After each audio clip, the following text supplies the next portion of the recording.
Well, here we are again. It's always such a pleasure. Welcome back to the Lissline vlog. Let's get started. On Saturday 29th of July, we packed up to go to Dorset, and it seemed to take ages. It was a good thing I'd had a lunch of sorts before we went, because it was nearly 3 by the time we got to Winchester to have lunch, which is halfway there. We got to Dorset about 5, and were able to unpack and settle in. On Sunday, we went to Camp Bestival. There was a giant bouncy castle and great carousel that we went on. The weather was surprisingly all right for the first half of the day, and overall we managed to avoid most of the churned up mud.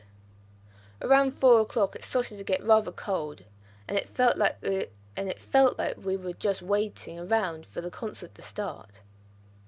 The concert was okay, but nothing special. But the most disappointing thing was actually the audience, who didn't interact at all, and half of which had their backs to the stage and walked around chatting instead of actually watching. The hard of hearing girls doing the sign language were much more entertaining to watch, with their movements and body language matching the music so well that a deaf person would be able to get into the groove just as much as, or perhaps more than, an average person. It would have been a lot better if it weren't for all the rain, though. On Monday, we packed up quite quickly. I managed to get quite a lot of the sequin ball done, all the white area, which I was quite pleased with. While these sequin balls are well overdue being completed, I also want to complete them so I know how many sequins are left that can be used for another quick project of mine. Not that I'm not making the most and making sure to enjoy doing them, of course. The place we had stayed has a rather big damp problem, but luckily most of our stuff was stored in the hayloft. But I'm still sure my pillow still smells. There was a lot of traffic on the way back, and I was panicking because I was hungry and had a meeting scheduled for 7 that evening. I found out that I had quite a lot of things to do now that I was back. I also found out my meeting had been cancelled. All that worry for nothing. I did manage to get all my unpacking done in the evening, though. On Tuesday, I attempted to catch up in the morning, before going to a 2-hour propagation workshop in the afternoon. On Wednesday, I found out a replacement had been found for the actor that had dropped out of my pantomime. I did a few emails about the pantomime that seemed to take forever. I also sent a few emails out to try and find an extra reviewer or a similar arrangement for my pantomime.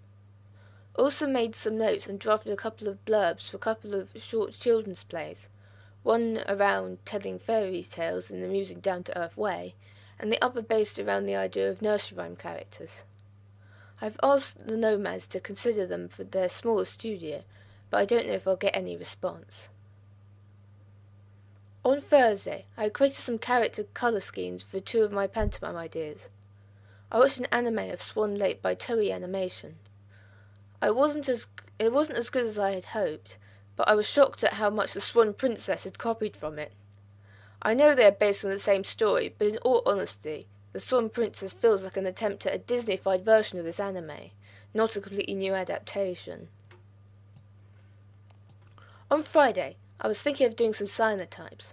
The weather was perfect, but I hadn't had the time to do any of the preparation or develop my ideas enough, so I decided against it. I'm playing on The Sims 4 instead, and finally managed to get into it for at least a couple of hours. I picked lots of tomatoes, there were so many, and then watched Children Who Chase Lost Voices. It was rather irritating when I realised I had seen the movie before. I rarely rewatch anything these days, but I couldn't very well put it on my watch list when I couldn't remember half of it. While it is a good movie, it is rather heavy and ending dissatisfactory. Things did happen in the plot, but they almost flowed so well that you didn't notice it. I suppose you could say things happened, but it never really felt like they really meant anything after the first quarter of the movie. I also took a few more photographs through my bedroom window. I also realised that at least 2 of my pantomime ideas should probably be children's plays instead, with 2 of my other pantomime ideas potentially being either a children's play or a pantomime. The next vlog post will be on Friday 18th of August, with a similar setup to this time, probably with another top 10 list. So, until next time, well, bye!